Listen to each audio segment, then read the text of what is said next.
자, 첫 번째 조문은 563조 매매의 의의죠. 제가 읽어보면 매매는 당사자 일방이 재산권을 첫 번째 주의할 점은 매매 대상은 객체는 물건이 아니라 재산권이다.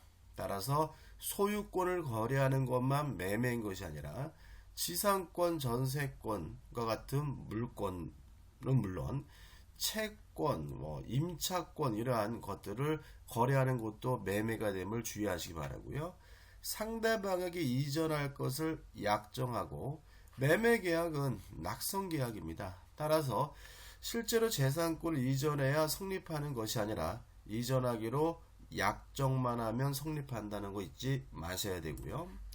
또 상대방이 그 대금을입니다.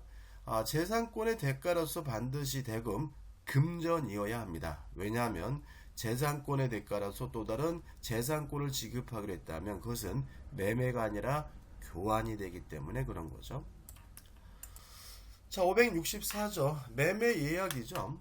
일단 예약의 종류는 총 4가지인데 우리 민법은 원칙적으로 일방 예약으로 추정을 하고 있기 때문에 예약을 하게 되면 예약 완결권이 생기고 이러한 예약 완결권은 한쪽 당사자에게만 있는 것이 원칙이죠. 따라서 1항 매매 일방 예약은 상대방이 매매를 완결할 의사를 표시한 때, 즉 형성권인 예약 완결권을 행사하는 때 매매 효력이 생긴다라고 규정을 두고 있고요. 따라서 이러한 예약 완결권은 형성권인데 이러한 예약 완결권은 한쪽 당사자에게만 있는 것이 원칙임을 주의하시기 바라고요. 그 다음에 예약 완결권은 형성권입니다. 따라서 행사 기간을 정하지 않고 있다면 10년의 제척 기간에 걸리는 것이 원칙인데 이 항을 보시면 예약 완결권 행사 기간이 정해진 경우에는 상대방은 해제권을 인정할 이유가 없다. 그러나 전항의 의사표 시간을 정하지 아니한 때에는 예약자는 상당한 기간을 정하여 매매 완결 여부 확답을 상대방에게 채구할 수 있고요. 3항 예약자가 전항의 기간 내에 확답을 받지 못한 때에는 예약은 그 효력을 잃는다라고 규정을 두고 있는 거죠. 전반부 이 얘기는 뭐냐면 완결권 행사 기간이 정해져 있다면 그 행사 기간만 행사할 수 있다는 거죠. 근데 만약에 행사 기간이 정해져 있지 않으면 어떡할 것인가?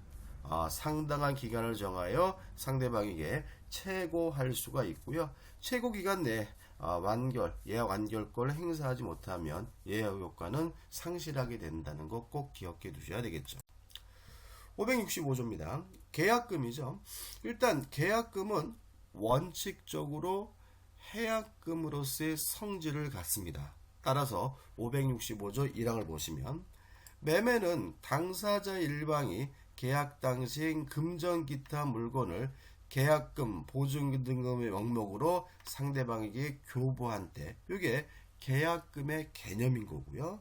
조심할 것은 교부한 때 성립한다는 말은 요 계약금 계약은 실제로 지급해야 성립하는 요물계약이라는 걸 의미하니까 꼭 기억해 주시기 바라고, 당사자 간에 다른 약정이 없는 한, 다른 말로 하면 원칙적으로 당사자 일방이 이행에 착수할 때까지 교부자는 이를 포기하고 수령자는 그 배액을 상환하여 매매계약을 해제할 수 있다라고 규정을 두고 있으니까 원칙적으로 계약금이 수수가 되면 그 계약금은 해약금적 성질을 갖게 되는 거고, 따라서 교부자 준 사람은 포기하고 받은 사람은 배액을 상환하고 계약을 해제할 수 있다는 얘기고요.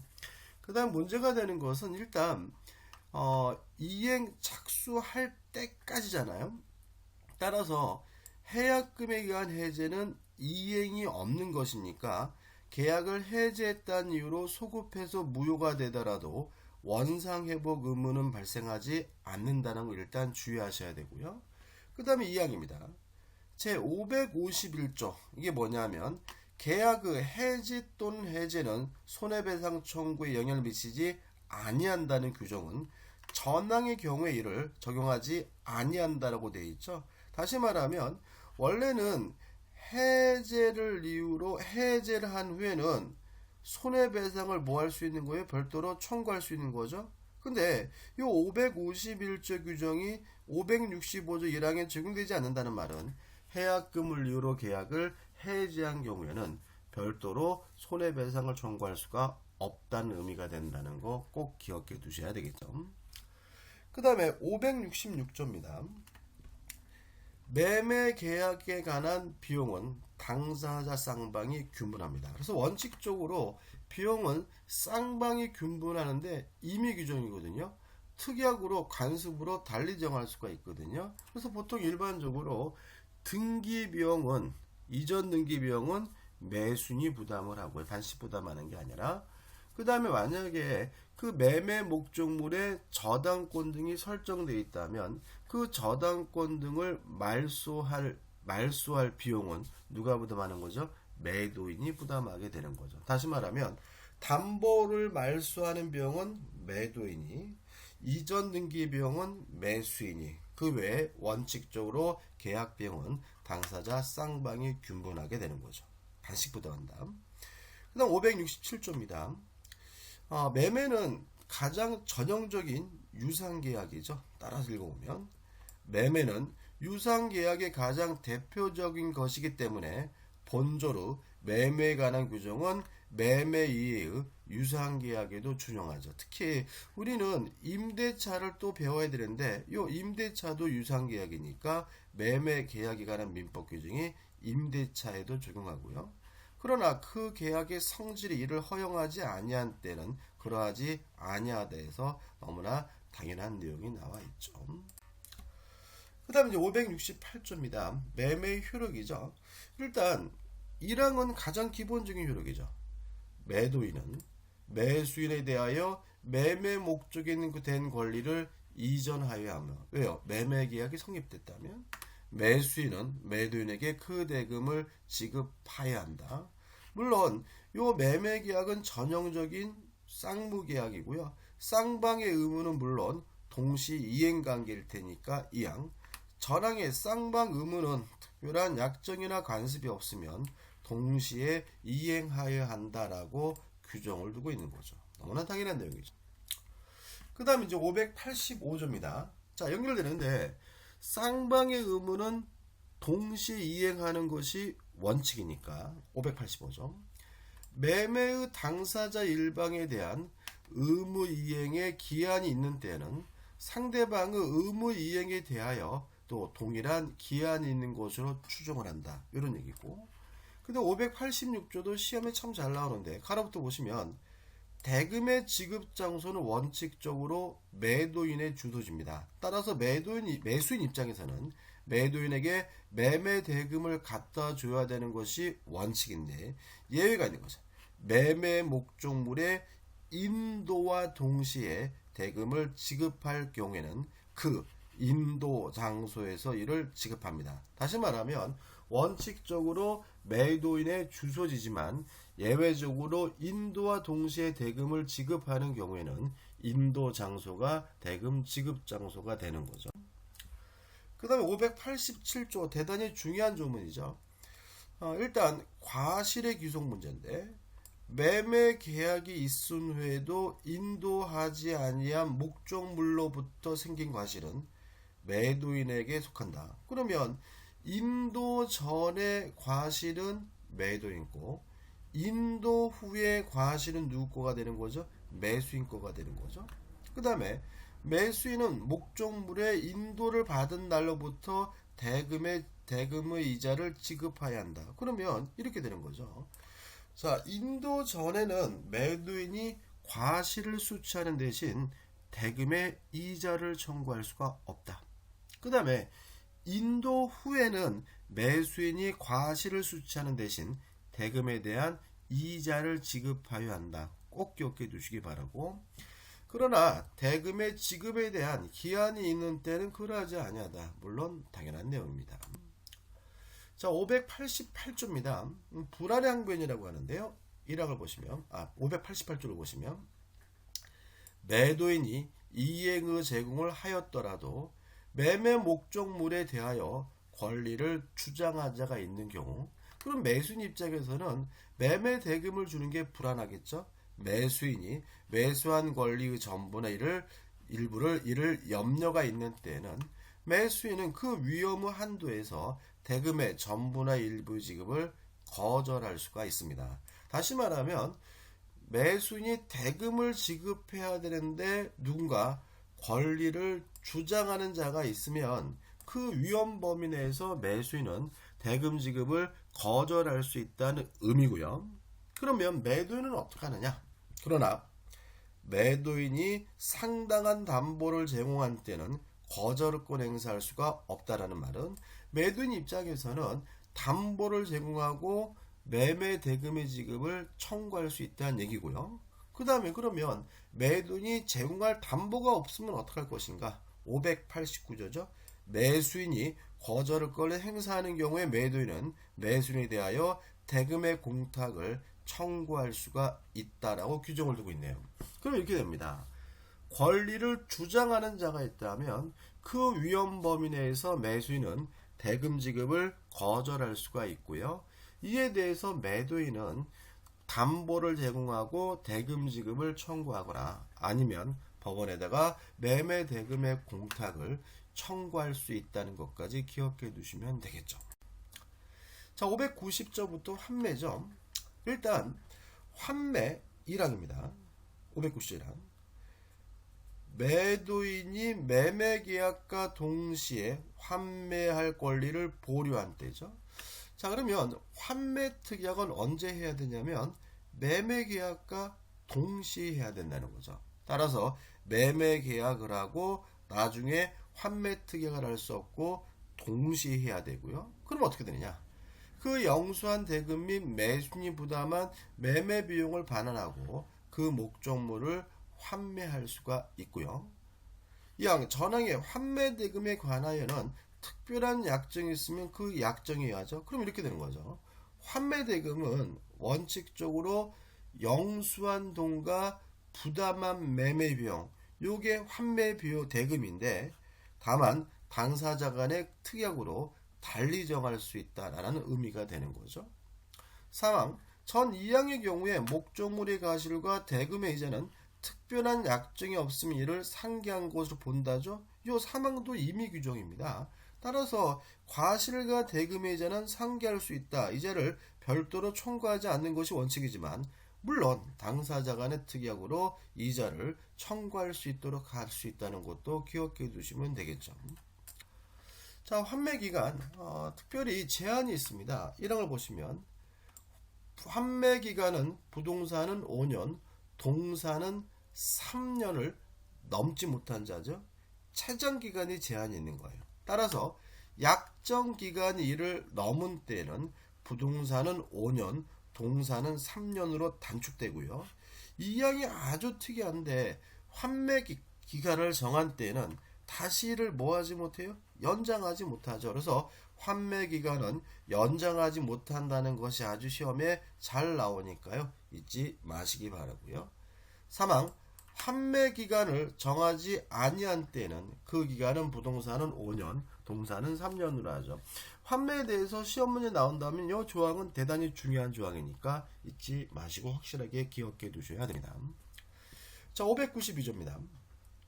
매매 목적물이 부동산인 경우에는 매매 등기와 동시에 환매권의 보류를 등기한 때는 제3자에 대하여 효력이 있다. 제3자에게 대항할 수 있다죠. 그러면 환매에서 특이한 것이 두 가지를 기억해 두시는데, 첫째, 환매 특약도 매매 계약과 동시에 해야 되고요.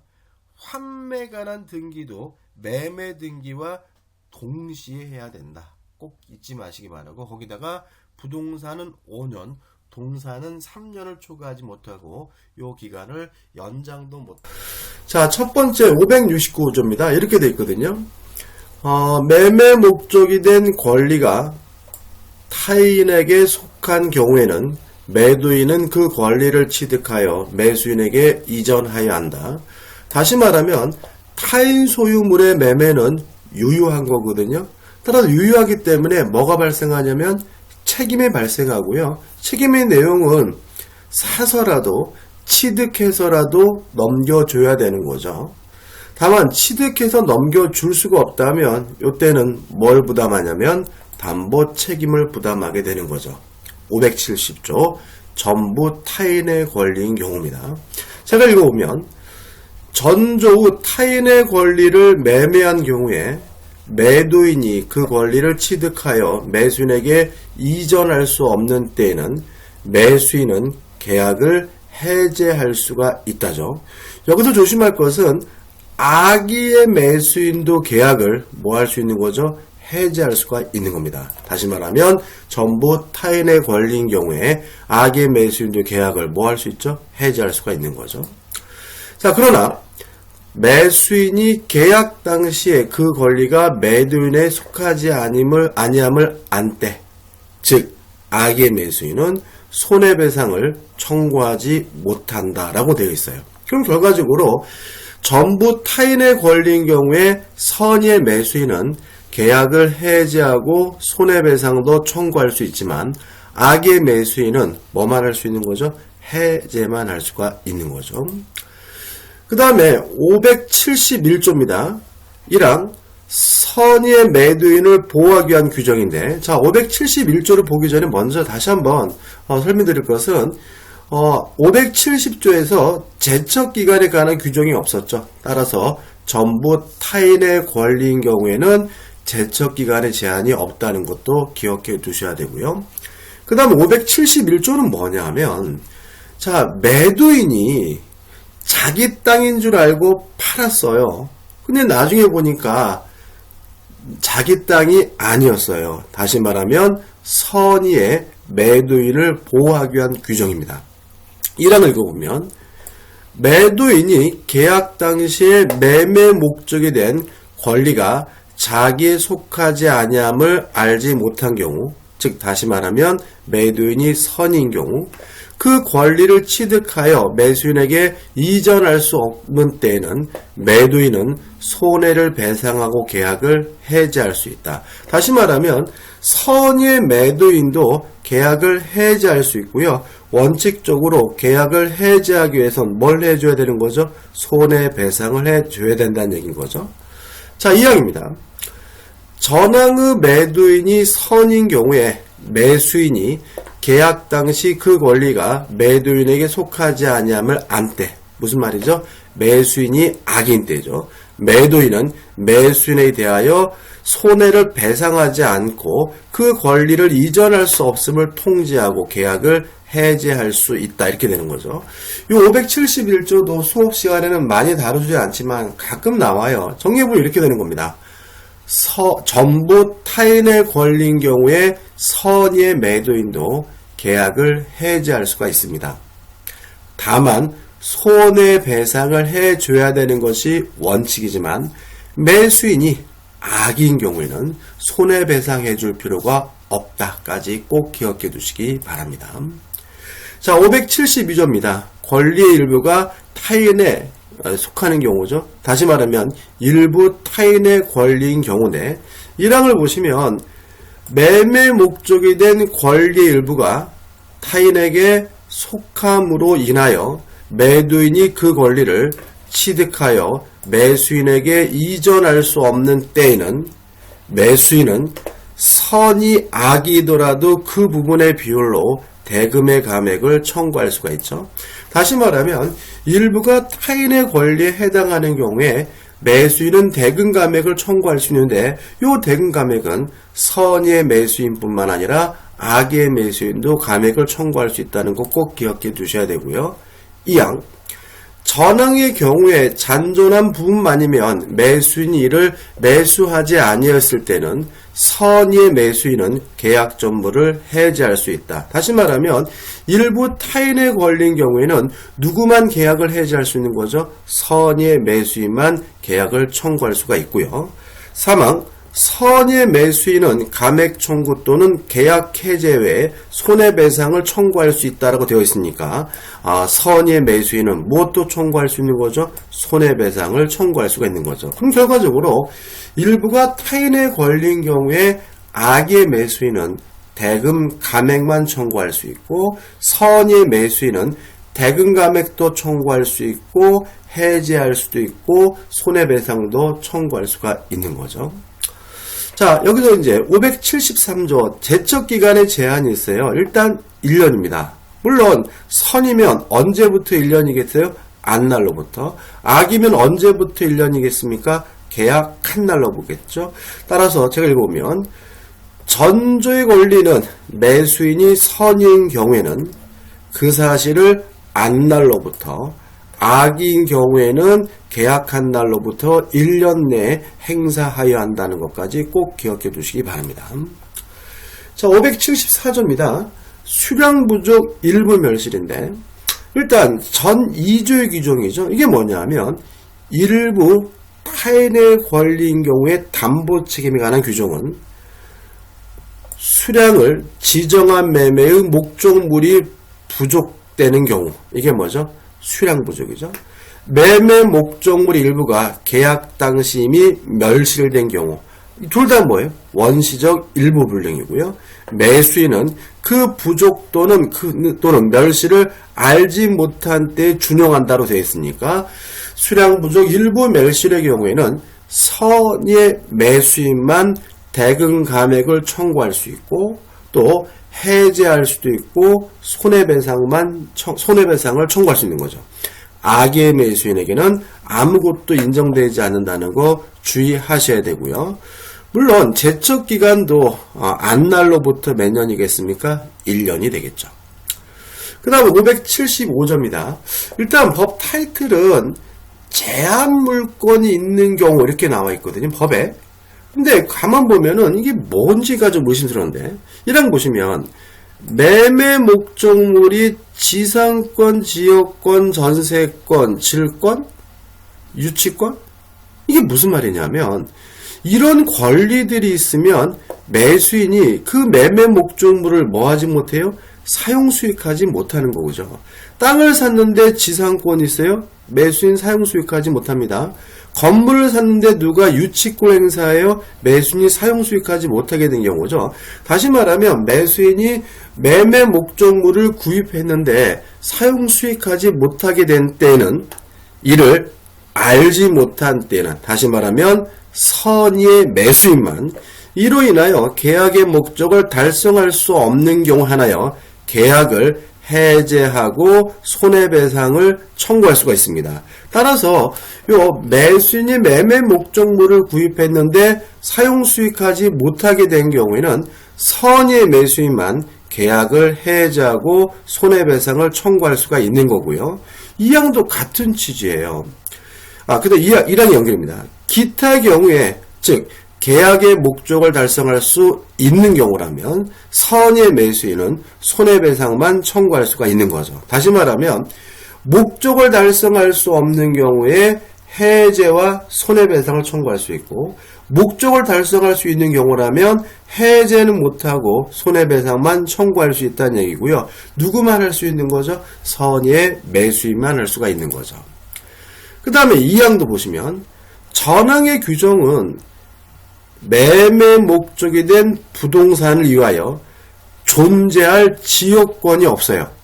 있어야 될 지역권이 없다면 그 땅에 못 따라가겠죠? 그 땅을 사용 수익하지 못하겠죠?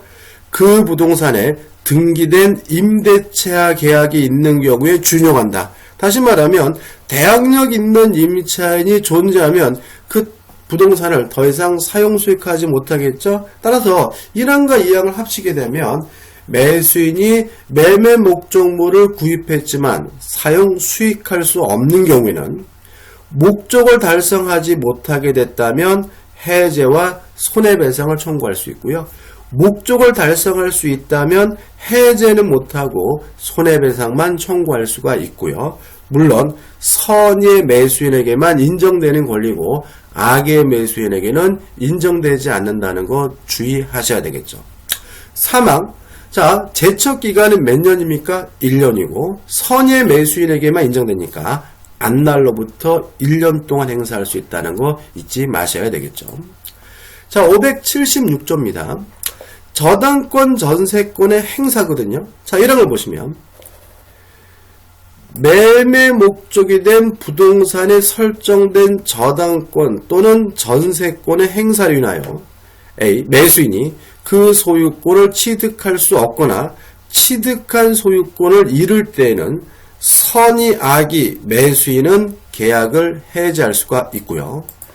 이왕 전항의 경우에 시 매수인이 출제로 그 소유권을 보존한 때에는 매도인에 대하여 그 상한을 청구할 수가 있다 이렇게 되어 있죠. 그럼 이렇게 되는 거죠.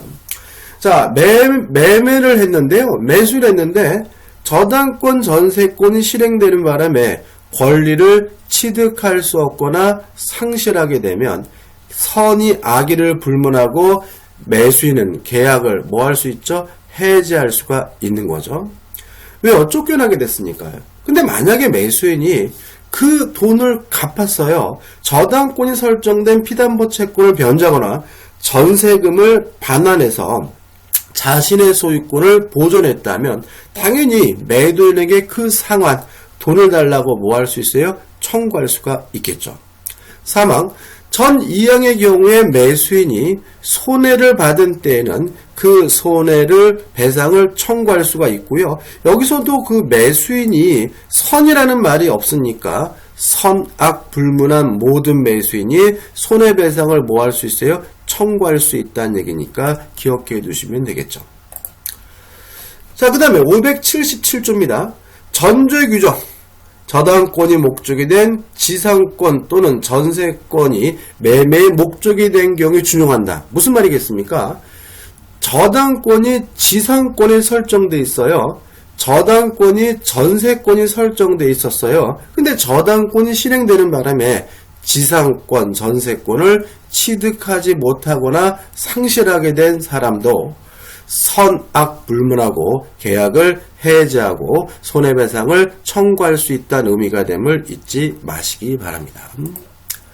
그 다음 580조부터는 이제 물건의 하자죠. 일단 첫 번째 특정물의 하자입니다. 1항 매매 목적물의 하자가 있는 때에는 제 575조 제1항의 규정을 준용한다.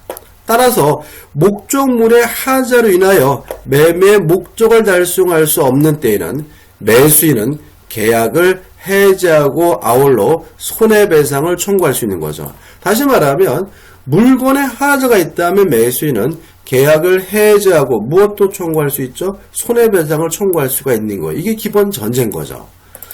자, 그러나 매수인이 하자 있는 것을 알았거나 과실로 인하여 이를 알지 못한 때에는 매도인은 담보 책임지지 아니한다. 다시 말하면 매수인은 뭐 해야 돼요? 선이고 무과실해야 되는 거죠. 자, 여기서 주의할 점이 나왔습니다. 물건에 하자가 있으면 매수인은 해제할 수도 있고 손해배상도 청구할 수 있는데 이러한 물건의 하자를 이유로 매수인이 해제하거나 손해배상을 청구하려면 매수인은 뭐 해야 되는 거죠? 선이고 무과실이어야 한다. 악의 매수인에게는 아무것도 인정되지 않는다는 거 잊지 마셔야 되겠죠. 그 다음에 2항 전항의 규정은 경매 경우에는 적용하지 아니에요. 따라서 경매에 있어서는 권리의 하자에 대해서만 담보 책임을 물을 수 있고요. 물건의 하자에 대해서는 담보 책임 물을 수 없다는 것도 꼭 기억해 두셔야 되는 거죠. 그 다음에 581조입니다.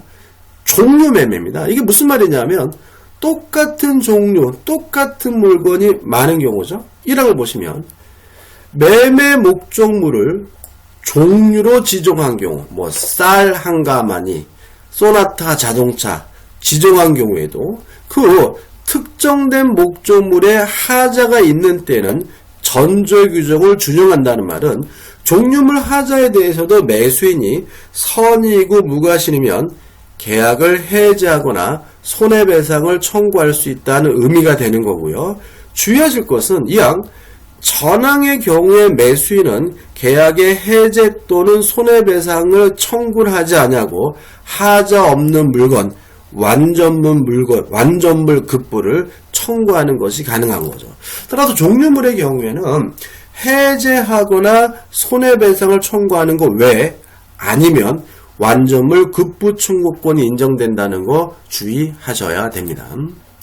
자, 582조입니다. 제척기간입니다. 이러한 물건의 하자에 대한 제척기간이 6개월이에요. 언제부터 6개월이냐면 안날로부터 6개월이다. 왜냐하면 물건의 하자에 대해서 담보 책임을 물으려면 매수인은 선이고 무과실이어야 하니까요. 그 다음 578조입니다. 경매입니다. 1학 공경매만을 의미하는데 공경매의 경우에는 경락인은 전 8조의 규정에 의하여 채무자에게 계약의 해제 또는 대금 감액을 청구할 수가 있어요. 자, 여기서 좀 조심할 것은 뭐냐면 아까 나와 있지만 요 경락인은 8조 해가지고 계약을 해제하거나 대금 감액을 청구할 수가 있는데 뭐에 대해서만요? 권리의 하자에 대해서만 담보책임 물을 수 있다. 물건의 하자에 대해서는 담보책임 물을 수 없다는 거 꼭 기억해 두시고요. 2항 전항의 경우에 채무자가 자력이 없는 때는 경락인은 대금에 배당을 받은 채권자에 대하여 그 대금의 전부나 일부의 반환을 청구할 수 있다는 규정되어 있으니까 결국은 1차적으로는 매도인인 채무자가 담보 책임을 부담하지만 채무자가 무자력이면 배당을 받은 채권자가 2차적으로 담보 책임을 부담한다는 것도 꼭 기억해 두셔야 되고요. 그 다음에 3항은 시험에 거의 안 나옵니다. 읽어보면 경매 목적물의 권리의 하자가 있더라도 손해배상은 청구할 수 없는 것이 원칙이다. 왜요? 채무자, 매도인이 스스로 판 것이 아니니까요. 다만 예외가 있겠죠. 전 2항의 경우에 채무자가 물건 또는 권리 흠결을 알고 고지하지 아니하거나 채권자 그러한 흠결을 알고 경매를 청구한 때에는 경락인은 그 흠결을 안 채무자, 채권자에 대하여 손해배상을 청구할 수 있다. 이렇게 되어 있죠. 그럼 이렇게 되는 거죠. 자, 채무자가 스스로 판 것은 아니니까 그 물건이나 권리의 하자가 있더라도 손해배상을 청구할 수는 없는 겁니다. 다만 채무자가 알면서 고지하지 않았거나 또는 채권자가 알면서 경매를 청구한 경우에는 경락인은 채무자나 채권자에게 무엇을 청구할 수 있죠? 손해배상을 청구할 수 있다는 거 기억해 두시기 바랍니다. 그 다음 579조입니다. 채권매매죠. 채권매매는 채권을 양도받았다는 얘기인데 채권을 양도하면서 채무자가 돈을 안 갚으면 내가 대신 갚아주겠다고 양도인이 얘기했다. 이게 뭐냐면 이랑 채권의 매도인이 채무자의 자력을 담보한 때죠.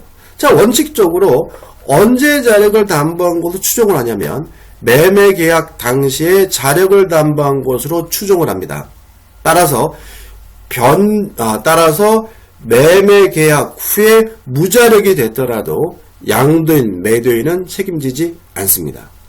이항 변제기에 도달하지 아니한 채권의 매도인이 채무자의 자력을 담보한 때는 변제기의 자력을 담보한 것으로 추정을 합니다. 다시 말하면 12월 31일 날 갚기로 한 돈을, 채권을 5월 10일 날 양도하면 만약에 변제기가 도달하지 않았기 때문에 언제 자력을 담보한 거죠? 12월 31일 날 자력을 담보한 것으로 추정을 하고요.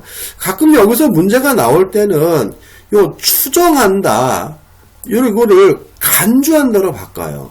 추정한다를 뭐로 바꿔요? 간주한다. 다시 말하면 원칙적으로 양도할 당시에 자력을 담보한 것으로 추정한다. 본다가 아니죠. 그 다음에 변제기가 도래하지 않았다면 변제기의 자력을 담보한 것으로 추정한다는 거, 간주가 아니라 추정이다라는 거 조심하시기 바랍니다. 그 다음 583조인데 너무나 당연한 규정이죠. 매매계약은 쌍무계약이고 또 담보책임은 매매계약의 효과이니까 담보책임에 관한 민법 규정도 동시이해 항변권이 인정된다.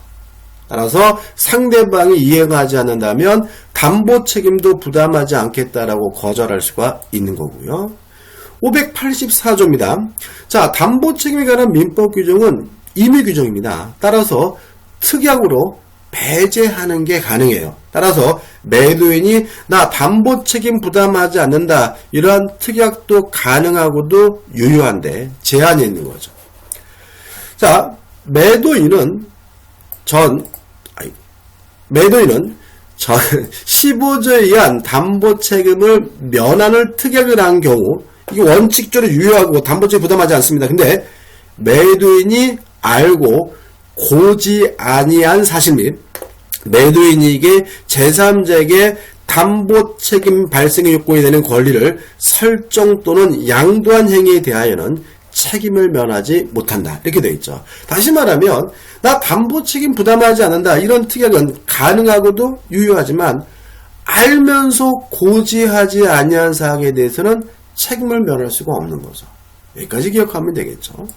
자, 첫 번째는 618조 해가지고 임대차의 개념에 관한 조문이죠. 제가 읽어보면 임대차는 당사자 일방이 상대방에게 목적물을 이렇게 나와있죠. 첫 번째 조심할 점은 임대차의 객체는 물건이라는 점이죠. 따라서 동산일 수도 있고 부동산일 수도 있고 또 부동산이라면 건물일 수도 있고 토지일 수도 있고요.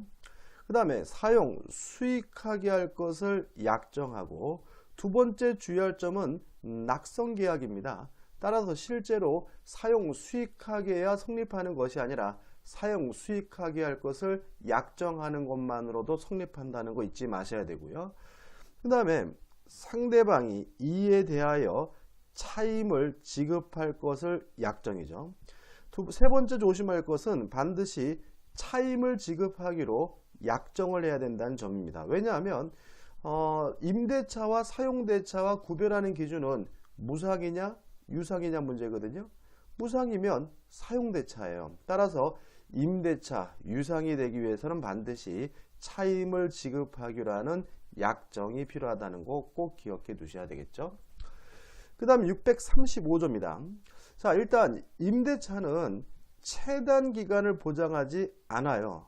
1년, 2년 그런 보장 기간이 없습니다. 따라서 1항을 보시면 임대차의 기간이 약정이 없는 때에는 당사자는 언제든지 계약 해지 통고를 할 수 있다라고 규정을 두고 있는 거죠. 따라서 최단 기간을 보장하고 있지 않기 때문에 존속 기간을 약정하지 않으면 언제든지 임대인도 해지 통고할 수 있고 임차인도 해지 통고할 수 있는 거거든요. 그러면 어떻게 되느냐? 자, 2항입니다. 상대방이 전항의 통고를 받은 날로부터 다음 각 호의 기간이 경과하면 해지 효력이 생긴다.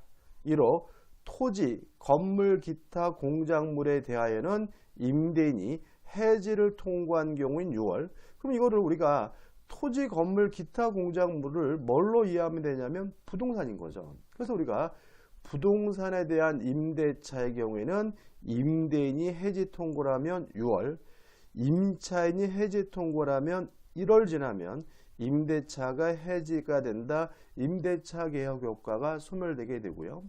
동산인 때에는 5일이 지나면 임차권은 뭐가 돼요? 소멸되겠죠. 물론 동산이 중요한 건 아니에요. 그래서 우리는 임대차는 최단 기간을 보장하지 않으므로 존속 기간의 약정이 없으면 언제든지 자유롭게 해지 통고할 수 있는데 임대인이 했으면 6월, 임차인이 했으면 1월 지나면 임차권이 소멸되게 된다. 이렇게 기억하시면 되겠죠.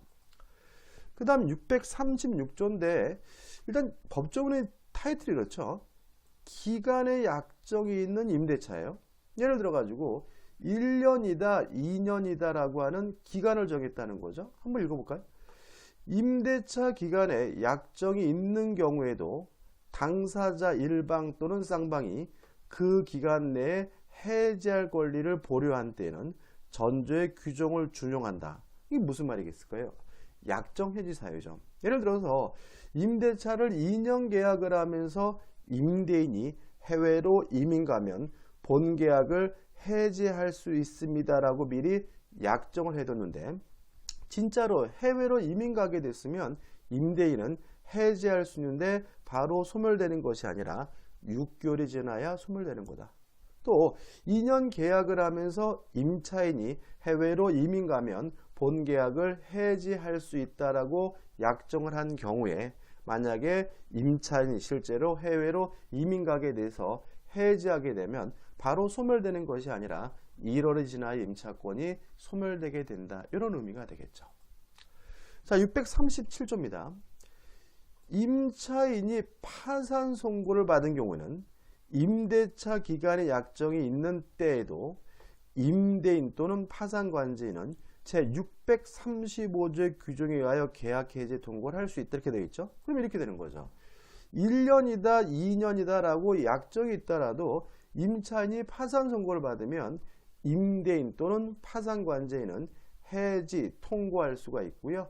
임대인 또는 파산관제인이 해지 통고를 하면 6월이 지나면 임차권이 소멸되게 된다. 이런 의미가 되고요. 참 이 항은 참 시험이 잘 나옵니다. 전항의 경우에 각 당사자는 상대방에 대하여 계약 해지로 인하여 생긴 손해배상을 청구하지 못한다. 다시 말하면 파산 선고가 내려졌다는 이유로 임대인 또는 파산관제인이 해지 통고를 했고요. 그 결과 6월이 경감으로써 임차권이 소멸되게 된 경우에는 당사자는 상대방에 대하여 손해배상을 뭐하지 못해요? 청구하지 못한다라고 규정하고 있다는 것도 꼭 기억해 두시기 바랍니다. 자, 639조입니다. 묵시적갱신에서 법정갱신이 나오는데 일단 주택임대차보호법의 내용이나 전세권과 내용과 달라요. 1항을 보시면 임대차 기간이 만료한 후에요. 만료 전이 아니라 만료한 후 임차인이 임차물의 사용 수익을 계속하는 경우에 임대인이 상당한 기간 내에 이 일을 하지 아니한 때에는 다시 말하면 만료가 됐는데도 불구하고 임대인이 특별히 나가라는 등 이런 별말이 없었어요. 그러면 전 임대차와 동일한 조건으로 다시 임대차한 곳으로 보게 되는데요. 이게 임대차의 묵시적 갱신, 법정 갱신입니다. 일단 기본적으로 전 임대차와 동일한 조건으로 임대차한 곳으로 보는데 달라지는 게 있어요. 그러나 그 존속 기간에 약정이 없는 것을 뗀다.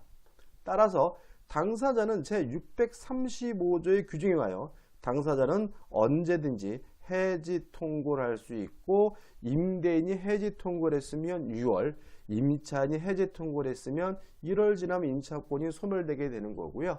이유는 채당 기간이 임대차에서는 보장되지 않고 있기 때문에 그렇다는 거 주의하셔야 됩니다. 이 항도 가끔 시험에 나오는데 전항의 묵시의 갱신의 경우에 전 임대차에 대하여 제3자가 제공한 담보는 기간 만료로 인하여 소멸돼요. 그러면 묵시적 갱신이 됐더라도 기간 만료로 소멸되는 것은 제3자가 제공한 담보입니다. 제3자가 제공한 보증금이 소멸되는 것은 아니라는 거 조심하셔야 됩니다. 자, 623조입니다. 자, 임대인은 적극적인 의무가 있어요. 첫째, 보시면 임대인은 목적물을 임차인에게 인도하고, 다시 말하면 임대인은 목적물을 적극적으로 인도해야 할 의무가 있고요.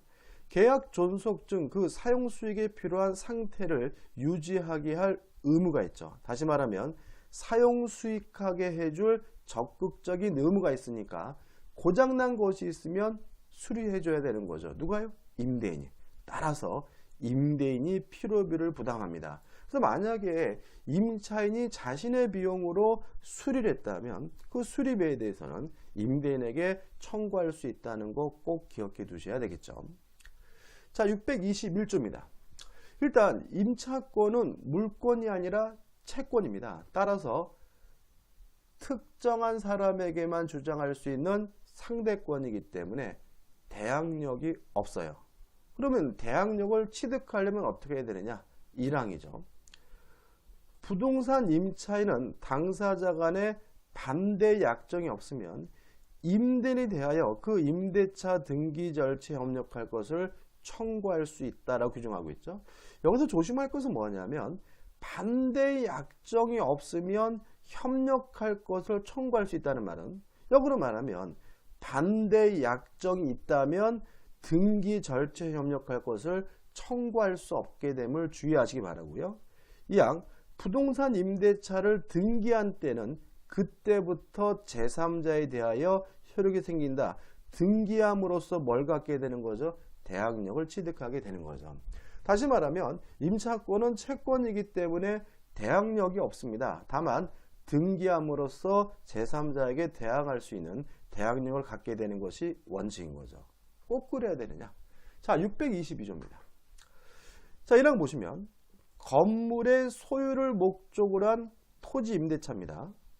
자, 토지 임차권도 채권이죠. 따라서 등기를 해야 제3자에게 대항할 수 있는 것이 원칙인데, 다만 그 토지 임차권을 등기하지 아니한 경우에도 임차인이 그 지상 건물을 등기한 때에는 제3자에 대하여 임대차 효력이 생긴다. 이렇게 되어 있거든요.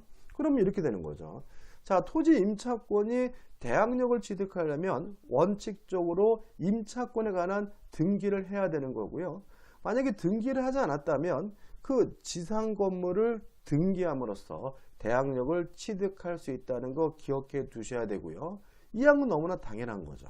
이 항, 건물이 임대차 기간 만료 전에 멸실 또는 후폐한 때는 전항의 효력을 잃는다는 말은 대항력을 상실하게 된다는 거 기억해 두시면 되겠죠. 자, 624조입니다. 자, 임대인은 적극적으로 목적물을 사용하고 수익하게 해줄 의무가 있고요. 고장난 것이 있으면 고쳐줘야 되잖아요. 그래서 임차인은 그것을 받아들여야 됩니다. 624조입니다. 임대인이 임대물의 보존에 필요한 행위를 하는 때에는 임차인은 이를 거절하지 못한다라고 규정하고 있죠. 자, 근데 거절하지 못하고 받아들여야 되는데 문제는 이런 보존 행위 때문에 살 수가 없어요. 그러면 어떻게 할 것인가? 625조입니다. 임대인이 임차인의 의사에 반하여 보존 행위를 하는 경우에 임차인이 이로 인하여 임차의 목적을 달성할 수 없는 때에는 계약을 해지할 수 있다라고 규정을 두고 있죠. 다시 말하면 연결되면 이렇게 되는 거죠. 임대인은 적극적으로 사용 수익하게 해줄 의무가 있으므로 고장난 것이 있으면 고쳐줘야 되고요. 이러한 고쳐주는 행위, 보존 행위에 대해서 임차인은 거부하지 못하는데, 다만 이러한 임대인의 보존 행위 때문에 살 수가 없다면, 임대차의 목적을 달성할 수 없다면 임차인은 임대차 계약을 해지하는 것이 가능하다. 626조죠. 일단 임차인은 필요비 유익비 상환을 청구할 수 있고요. 필요비 유익비 상환 청구권에 관한 이 민법 규정은 임의 규정이고, 따라서 특약으로 뭐 할 수 있죠? 배제할 수 있다는 거 주의하셔야 되고요. 그 다음에 필요비 유익비의 경우에는 상환 청구권의 행사 기간에 제한이 있어요. 목적물을 임대인에게 반환할 때부터 6개월 동안만 필요비 유익비 상환을 청구할 수 있다는 거 미리 기억해 두시기 바라고요. 1항입니다. 임차인이 임차물의 보존에 관한 필요비를 지출한 때에는 임대인에 대하여 그 상환을 청구할 수 있다. 자, 임차인은 필요비 상환을 청구할 수 있는데 언제 청구하느냐? 지출한 때 청구한다. 따라서 지출하자마자 바로 청구하게 된다는 거 주의하시기 바라고요. 그 다음에 2항이죠. 임차인은 유익비를 지출한 경우에는 임대인은 임대차 종료 시에 그 가액의 증가가 현존한 때 하나여 임차인이 지출한 금액이나 그 증가액의 상환을 하여야 한다. 이렇게 나와 있죠. 일단 여기서 좀 기억할 것은 임차인이 유익비를 청구하는데 언제 청구하느냐? 임대차 종료 시에 청구한다. 그 다음에 이러한 청구를 받으면 임대인은 증가액과 지출한 금액 중 하나를 선택해서 지급하면 되고요. 누가 선택하는 거죠? 임대인이 선택하게 된다는 거고요. 이 경우에 법원은 임대인의 청구에 의하여 상당한 상환기간을 허용할 수가 있다. 자, 상환기간을 허위할 수 있는 것은 뭐에 대해서만요? 유익비에 대해서만 상환기간을 허위할 수 있고요. 필요비의 경우에는 상환기간을 허위할 수 있다는 규정이 없다는 거 조심하셔야 되고요. 또 필요비, 유익비는 목적물에 관해 생긴 채권이기 때문에 유치권 행사가 가능한데, 만약에 유익비에 대해서 법원이 상환기간을 허여했다면 그때는 유치권을 행사할 수 없다는 거 꼭 기억해 두셔야죠. 왜냐하면 유치권을 행사하려면 변제기가 도래해야 되는데 법원이 상환기간을 허했다면 아직 변제기가 도래하지 않았으니까요. 그 다음 646조 임차인에게 부속물 매수 청구권이 인정이 되고요.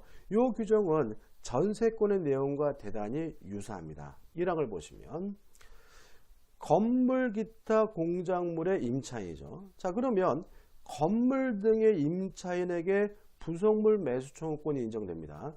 토지 임차인에겐 부속물 매수 청구권이 인정되지 않고요. 그 사용의 편익을 위하여 임대인의 동의를 얻어 이에 부속한 물건이 있는 때에는 임대차 종료 시에 임대인에 대하여 그 부속물의 매수를 청구할 수 있다.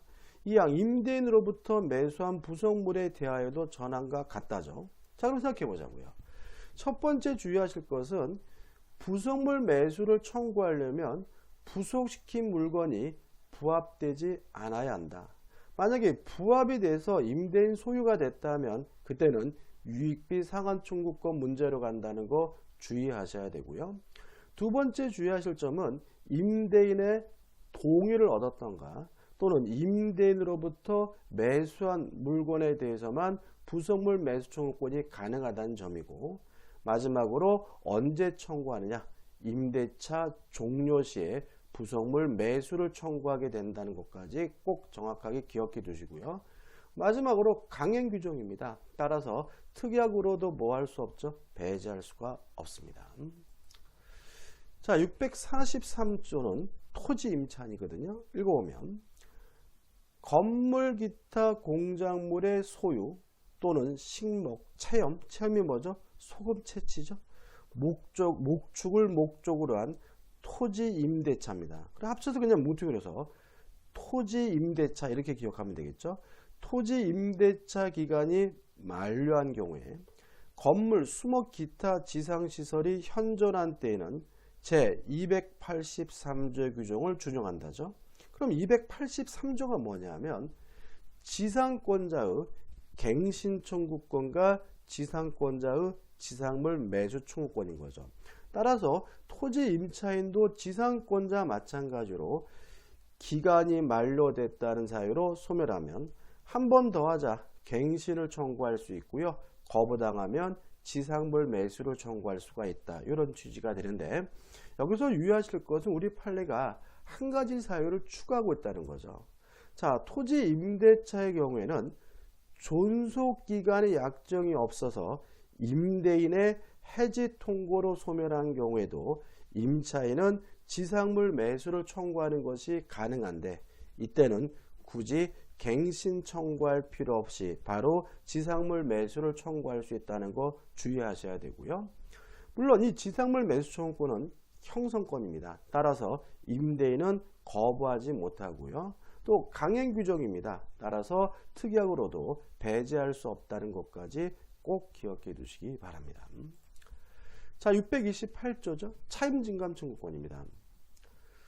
임대물에 대한 공가부담의 증감, 기타 경제사정 변동을 인하여 약정한 차임이 상당하지 아니하게 된 때는 당사자는 장래에 대한 차임의 증감을 청구할 수 있다. 이렇게 나와 있죠. 특별한 규정은 아닌데, 다시 말하면 경제사정 등의 변동을 인해서 차임이 현실적이지 않다면 임차인 또는 임대인은 차임에 대한 증감 청구권이 가능하다는 얘기고요. 주의하실 점은 무제한입니다. 20분의 1을 초과하지 못하고 1년에 한 번씩 한다. 이 내용은 민법상 임대차에는 존재하지 않습니다. 따라서 임대차의 경우에는 밑도 끝도 없이, 주택이란 말 없이 20분의 1을 초과하지 못한다, 1년 이내에 또 하지 못한다, 그럼 뭐가 돼요? X가 된다는 거 하나 주의하셔야 됩니다. 자, 633조죠. 자, 가로부터 읽어보면 당사자 간의 차임 시기 관한 약정이 없는 경우, 그러면 요 633조는 임의 규정이고요. 특약으로 달리 정할 수 있다는 거고요. 차임은 동산 건물이나 대지에 대하여는 매월 말, 기타 토지에 대하여는 매년 말에 지급하여야 한다. 그러나 수확기 있는 것에 대하여는 그 수확 후 지체 없이 지급하여야 한다 되어 있잖아요.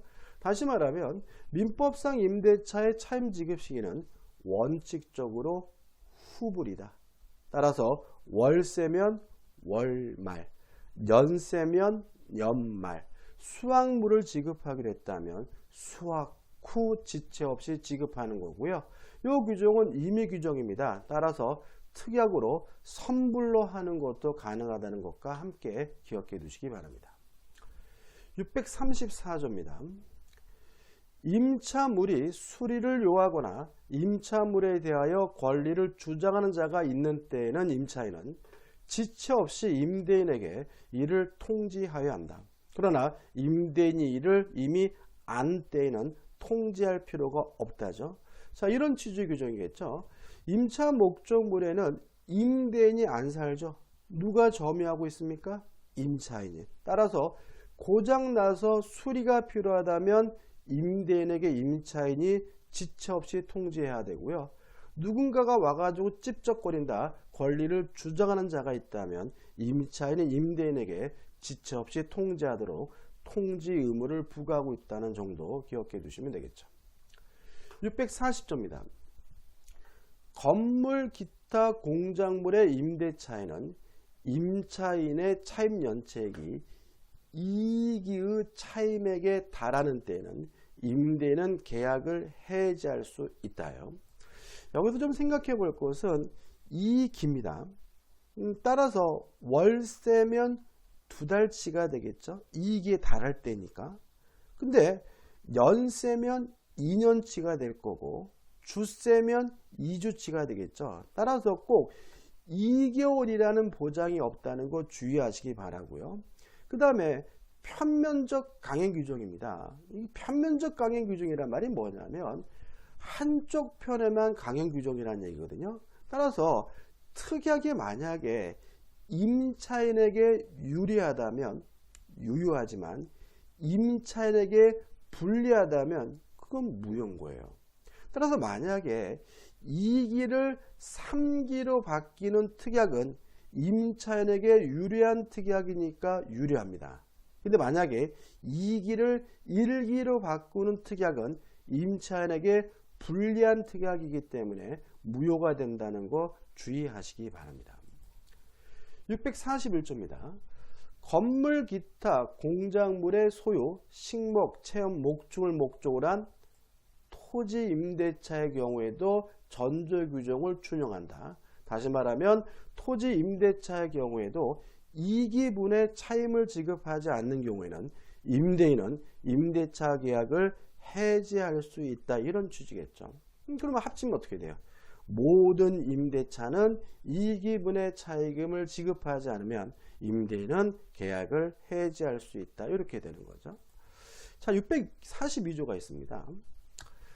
자, 읽어보면 전조의 경우에, 다시 말하면 토지 임차인이 차임을 지급하지 않았다는 이유로 토지 임대인이 임대차 계약을 해지하는 경우에 그 지상에 있는 건물 기타 공작물이 담보물권의 목적이 된 때에는 제288조 규정을 준용합니다. 자, 이게 무슨 말이냐면, 자, 건물의 소유를 목적으로 한 토지 임차권인데 만약에 차임을 지급하지 않았다는 이유로 토지 임대차가 해지당하면 임차권이 소멸하게 되고 건물은 철거당하게 되잖아요. 그러면 그 건물에 저당권이 설정되어 있다면 저당권자가 뭘 보는 거죠? 피해를 보는 거죠. 따라서 288조 규정을 준용하는데, 그럼 어떻게 되느냐? 가로 보시면, 따라서 담보권자에게 통지한 후 상당한 기간이 경과한 때 해제 효력이 발생하게 됩니다. 다시 말하면 토지 임차인이 이기분의 차임을 지급하지 않았다는 이유로 임대차 계약을 해제하는 경우에는 그 지상 건물의 저당권자 등 담보권자에게 통지를 해야 되고요. 통지한 후 상당한 기간이 경과해야 해제 효력이 발생한다. 토지 임차권이 소멸되게 됨을 주의하시기 바랍니다. 629조입니다. 1항 임차인은 임대인의 동의 없이 그 권리를 양도하거나 임차물을 전대하지 못한다. 2항 임차인이 전항의 규정에 위반한 때에는 임대인은 계약을 해지할 수 있죠. 그럼 결론적으로 말씀드리면 임차인이 임차권을 양도하거나 전대하려면 임대인으로부터 동의를 받아야 되고요. 동의 없이 이루어진 임차권 양도 전대에 대해서 임대인은 원래 임대차 계약을 뭐 할 수 있죠? 해지할 수가 있다. 결론을 기억해 두셔야 되겠죠. 자, 630조입니다. 전대 효과입니다. 자, 만약에 동의 없이 전대차가 이루어지면 전차인은 보호받지 못합니다.